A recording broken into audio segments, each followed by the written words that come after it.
Good morning, good morning, good morning. Welcome back, everyone. It's Friday, and we're looking at Bitcoin on a daily time frame.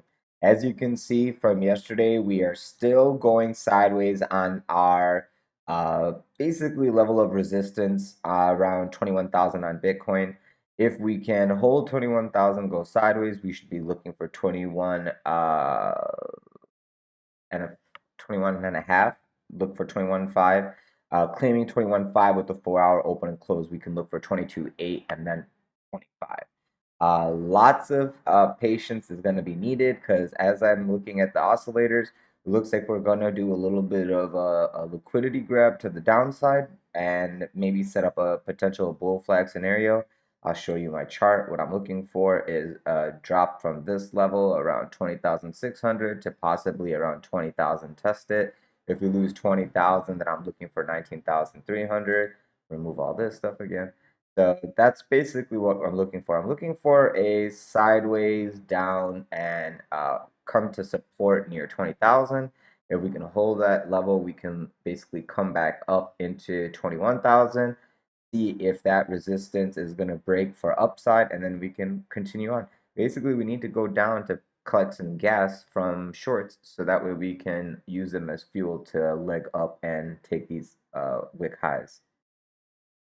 So today, the goal is to close above 21,000. If we lose 21,000, I want to hold 20,500 if we can. If we lose that, 20,000. And then after that, 19.5 if we can hold it, and so on from there. I'm not looking for one of these events over here, just a straight capitulation to the downside. But I wouldn't be shocked for us to come to 19,300. Like that much is something that you guys need to prepare yourself for because we are coming off overbought conditions and are about to cross over to the out of the bullish control zone. And the first usual tap of that is usually 21 EMA around 19,000 to 19,005. So just keep that in mind. Let's go to a 4 hour to see if we can.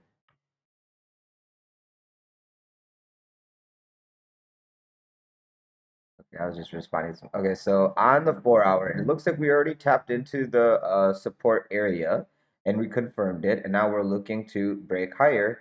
As we close this 4 hour candle in 2 minutes, this does not look like we want to just go straight down right now. This kind of looks like 20,900 is going to hold us, and then we're going to start trying to poke back up into these highs to take that liquidity. RSI is showing us we do have a possible attempt to poke up a little bit higher as well. Okay, so let's see how that goes. And then once we hit the let's say 21,200 area, if we can't break above it, then you should consider that the next 4 hour candle can sweep the liquidity to the downside. It's like a dead cat bounce scenario that's playing out right now because obviously these highs, whoever got these shorts, they're there. They're not letting it get back above that level. That's why that's happening over here. And then now is our last chance to hold the support. If not, you're going to see this barb snake situation come out and come to support. I'm looking for 20,500 to hold between 20,300 to 20,200. I would like that area to hold. Closing 4 hour candle under 20,200 gives you like a real warning that hey, 19,300 and under is possible. So just get ready for this area to DCA into a long if you want that long, and take profit on your shorts if you're short from here. All right. So that's Bitcoin for you. Let's go. Uh, Do I want to? No. Yeah. Right. I will go to ETH first, and then I'm gonna show you what I want last. Go to ETH.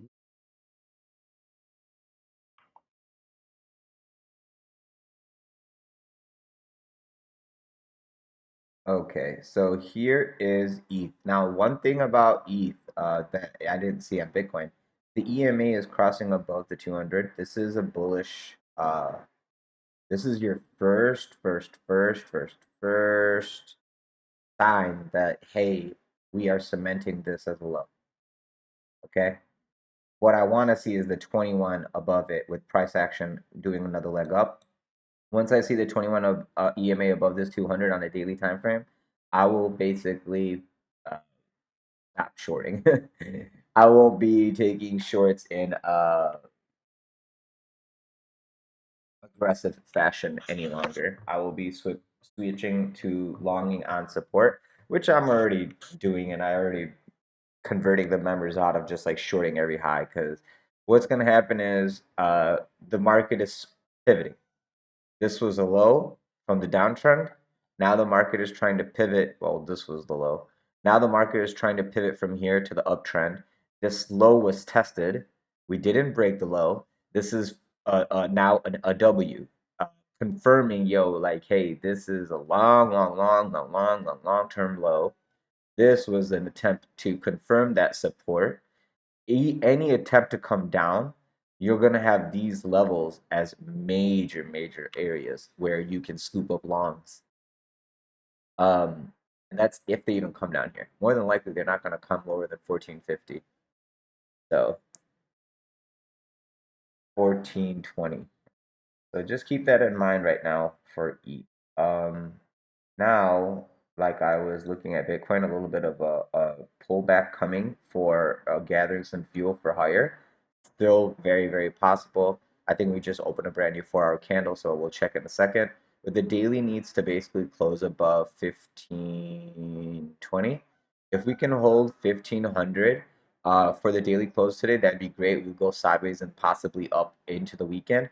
If we lose 1500 today on the daily close, then the risk of us going to 1450 in the weekend or even deeper, like a nasty deep retrace, because we have that gap on open. Well, this weekend we could go fill the gap to the downside. After all these people here are caught in the long, we can flush them down, take all the over leveraged longs out, stop out all the stops, take that liquidity, and then rise up and then kill all the shorts. So just be aware of, those kind of moves, because right now we're not bearish, but if you were to fill your short here, this would be the most advantages advantageous area for you to do it. Because longs are taking profits and shorts are taking hedges.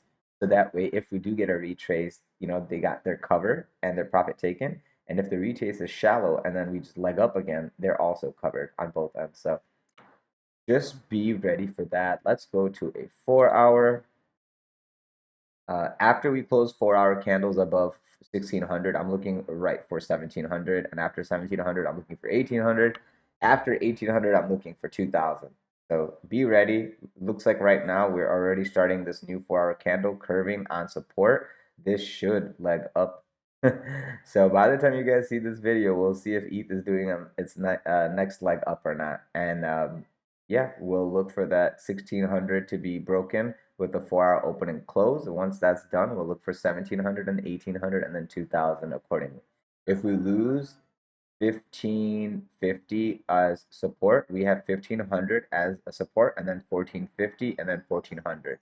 Okay, losing 1350 on the 4-hour open and close on ETH means this was a huge trap, and they were going to leg it all the way down, come back, and then dead cat, and then you'll see a huge head and shoulder for me on that rollover scenario. Let me see if so this was the head and shoulder I was looking for. We were scalping this triangle like last 3-4 days and made pretty decent money. I'm looking for this dead cat bounce right now. If it's going to sweep some liquidity, I'm ready for it all the way down to 1440, 1450. If it goes to the upside, I'm ready to take that next short around 1680 to 1700. And that's basically all I'm looking for on ETH. I mean, I'm giving you guys exactly my plan. Do you have the balls to trade it, and do you have the patience to wait for it? That's the that's that's the defining question of your life. So trade accordingly carefully, and that's what I'm gonna say about Bitcoin and ETH. Now I want to show you guys a quick, okay, take that off, quickly showing you Dixie. Dixie's looking like it's trying to put in this weekly doji. Next week, we'll see if we have the continuation up or not. But this week is looking like it's going to hold. So just be ready for this next week, because this is support, like pretty major support, this 100 EMA on a weekly. I just don't I'm just saying, I don't know what the narrative is for everyone else, but I'm very, very confident in upside on Dixie. I don't care of this large sell-off. This is World Banks playing with interest rates and other stuff like that. I do think Dixie is going to ramp up. And when we get that move up, I'm going to be saying, I told you so, I told you so. Because I don't think anyone's really ready for this. People thinking that this is going lower. Watch out for that. The other thing I wanted to point out, there it is. I wanted you guys to know that CME closes today at 4 Eastern, or, you know, yeah, Eastern. And this is how the CME is going to close. So you see where you got a doji in the air. More than likely, you're going to come back and test that 20K area, 19.8-ish. And I'm going to come back to this on Saturday or Sunday because I'm just talking out of my butt right now. But I wanted you guys to see that even if we got to 22,800, it's going to be resistance. CME confirms it. And then you got your 25. Okay. Another thing is if we pull back, we're going to pull back to like 19,300 or lower. You could even be like 18.5. So keep alert on this because we're building this inverse head and shoulder, but it's taking a little bit of time, and you got to be patient for this breakout move that we're looking for all the way to 27. Okay, we just started claiming this golden pocket at 20,006. As long as we hold above 20,500, more than likely this was the accumulation area for us to go test into the next golden pocket around 22,800. If you can even see it over there, see 22,800. This is 20,500. This was all pre-planned. Like I, I've had this for a very long time. It's playing out. Let's see how that works. So I just wanted to bring that to your attention for CME on Bitcoin. That we are in the middle of that 20,000, well, 19.5, 18.5 to 22.5. So if you can manage your leverage and liquidation accordingly, um, yeah, it might be your benefit. Your benefit. Let me quickly look at ETH because ETH does not have as much history as Bitcoin. I'm sorry that I'm looking for it like this with my stupid chart. All the the way I had it organized got messed up, and I don't want to take the time to organize everything again. That time. So here, ETH and CME is also showing you, yo, you have bull divs, right? Here's your bull divs, right? And then here's the next last leg. And it's actually getting now basically to the point where if we close like this, next week you can see possible continuation into the higher target of our 1800. And before 1800, though, you got to break 1700. So you should keep in mind that we have started the pivot due to this low being protected. Now we are going to basically test the resistance, which is probably like around here, like 2000. And first step is 1800 after 1700 is claimed. So first 16, then 17, then 18, then 2000, as I was saying earlier. And that's why I wanted you guys to see CME because it's much easier and cleaner to see this on CME than perps because of the up, down, up, down, up, down, up, down. It's nice and smooth to see it on CME. And don't forget, we have a gap to the downside. So that's something that usually will fill in that retest of support into 1450 on ETH. So 1450, 1400 is, and 1450 to 1420 is like a long scalp area for me. And I'm going to probably take profits around 17, 1800. And I will probably take some shorts around 1800 because I'm not looking for this first tap to just bust through to 24, 25. I'm looking for a little bit of retrace, find some support at 1550, and then we'll can bust on out. So I'm gonna have my opportunity to trade this properly, and I just want you guys to be aware and ready for it as well. So that's basically it, guys. Happy Friday. Please, please, please, if you haven't already, like, subscribe, press the bell button for notifications. If you're interested in trading with us live, please feel free to join us on our Discord server. The link is in the info of this video. So hit more info of this video in the descriptions, and you'll find the link to the Discord server as well as all the other affiliate services that I recommend you using. Yeah, last but not least, if you have any questions or concerns, leave it in the comment section below. And yeah, just have a great weekend, and I will see you guys soon. Talk to you. Bye bye.